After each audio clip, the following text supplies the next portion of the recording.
Nunca pensei que a herança da minha avó seria minha sentença de morte. Na noite em que abri aquela caixa de mogno guardada no sótão, senti o ar gelar ao meu redor, como se algo ancestral despertasse do sono eterno. Meu nome é Rafael, tenho 32 anos e esta é a história de como descobri que algumas portas nunca deveriam ser abertas. Tudo começou 3 semanas após o funeral da vovó Celeste. Ela morreu aos 94 anos, lúcida até o último suspiro, mas com um olhar que sempre me perturbou. Nos últimos dias, ela me chamava ao quarto e sussurrava: Rafael, não procure o que não te pertence. Algumas dívidas atravessam gerações. Eu sorria, achando que era delírio, mas suas unhas cravavam em meu pulso com força impossível para alguém tão frágil. Na madrugada em que partiu, ouvi sua voz no corredor. Perdoe-me, meu menino.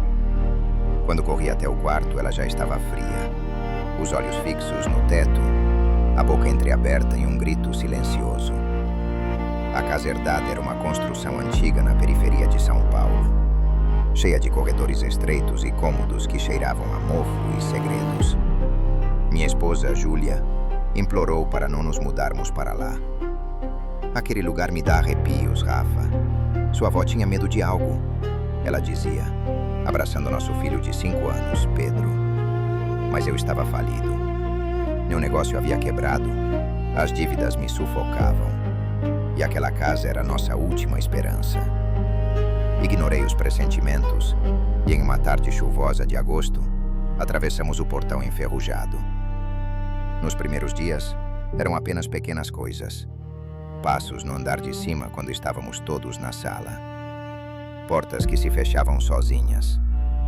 Pedro começou a ter pesadelos, acordando aos gritos, dizendo que a senhora de preto ficava ao pé de sua cama, olhando fixamente para ele. Júlia encontrou arranhões nas paredes do quarto, como se unhas tivessem raspado o papel de parede. Eu racionalizava tudo. Casa velha, canos antigos, imaginação infantil. Mas no fundo, algo crescia dentro de mim. Uma sensação de estar sendo observado, julgado, pesado em uma balança invisível. Foi no sótão que encontrei a caixa. Estava escondida sob tábuas soltas, coberta de pó e teias de aranha. A madeira escura tinha entalhes estranhos, símbolos que não reconheci, e uma fechadura sem chave. Quando a toquei, senti um choque elétrico percorrer meu braço. Naquela noite não consegui dormir. A caixa me chamava, sussurrava meu nome nas sombras. Às 3 da manhã, desci até o sótão com uma lanterna e uma barra de ferro. A fechadura cedeu facilmente, quase como se quisesse ser aberta. Dentro havia fotografias amareladas, cartas escritas em caligrafia tremida e um diário encadernado em couro. As fotos mostravam minha avó jovem, mas havia algo errado nelas. Em cada imagem, uma sombra desfocada aparecia atrás dela, uma silhueta que não deveria estar ali. As cartas eram endereçadas a aquele que espera e falavam de um pacto, uma promessa feita em desespero. E o diário? O diário revelou o horror que eu jamais imaginaria. Minha avó, aos 23 anos, estava grávida e sozinha. Meu avô havia morrido em um acidente e ela não tinha como sustentar a criança. Uma vizinha lhe falou de uma mulher que vivia nos confins da cidade, alguém que resolvia problemas impossíveis. Celeste foi até lá, desesperada, e encontrou uma casa igual à que eu agora habitava. A mulher, vestida de preto, de rosto coberto por um véu, fez uma oferta. Salvarei seu filho, mas uma vida exige outra. Não agora, mas quando o tempo se completar. A 3ª geração pagará o que você deve.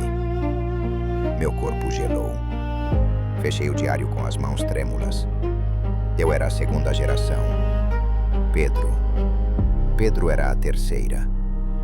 A promessa não era metafórica, era literal. E o prazo estava se encerrando. Naquela noite, a casa se transformou. As paredes gemiam como se estivessem vivas. Sombras se contorciam nos cantos tomando formas quase humanas. Julia acordou com Pedro gritando. E quando corremos para o quarto dele, a janela estava escancarada. A cortina esvoaçando com um vento gélido que não vinha de fora. No peitoril, marcas de mãos, pequenas e deformadas, como se algo tivesse tentado entrar. Pedro estava encolhido debaixo da cama, murmurando. Ela disse que é hora.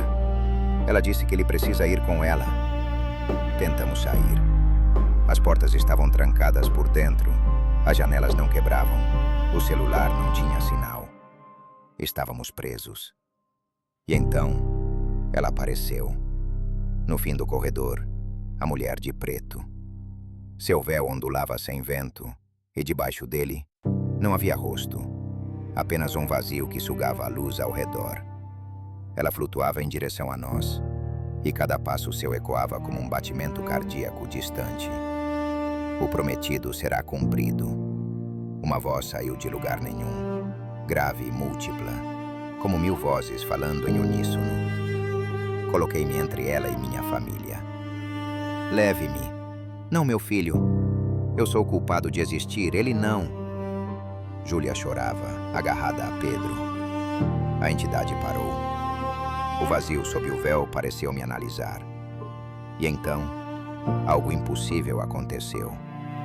Do diário que eu ainda segurava, páginas começaram a se soltar, flutuando no ar, revelando uma seção que eu não havia lido.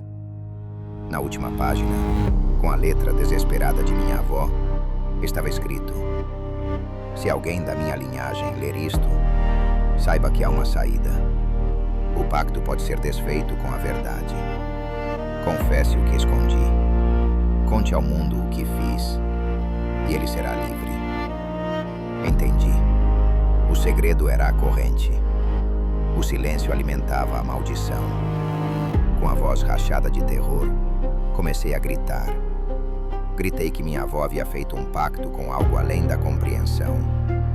Gritei que ela sacrificou a paz de sua descendência por medo e desespero. Gritei que eu conhecia a verdade e não a esconderia mais. A cada palavra, a entidade recuava. Julia me olhava sem entender, mas continuei, confessando em voz alta todos os pecados e medos da minha linhagem, quebrando o silêncio de décadas. A mulher de preto começou a se dissolver, o véu se desfazendo em fumaça negra. Um grito agudo, inumano, ecoou pela casa, fazendo as paredes tremerem. E então, silêncio. A temperatura voltou ao normal. As portas se destravaram. Pedro parou de chorar. Quando o sol nasceu, a casa parecia apenas velha e vazia, sem qualquer presença maligna. Vendemos a propriedade na semana seguinte. Não olhei para trás. Mas aprendi algo que me persegue até hoje. Os segredos de família são mais do que vergonhas escondidas. Eles são dívidas que crescem com juros nas sombras, esperando o momento de cobrar. Minha avó tentou me proteger guardando a verdade, mas foi justamente o silêncio que quase destruiu tudo. Agora, sempre que Pedro me pergunta sobre sua bisavó, eu conto a história completa. Sem enfeites, sem mentiras. Porque sei que a única maneira de impedir que o passado nos devore é arrancá-lo da escuridão e trazê-lo para a luz, por mais doloroso que seja.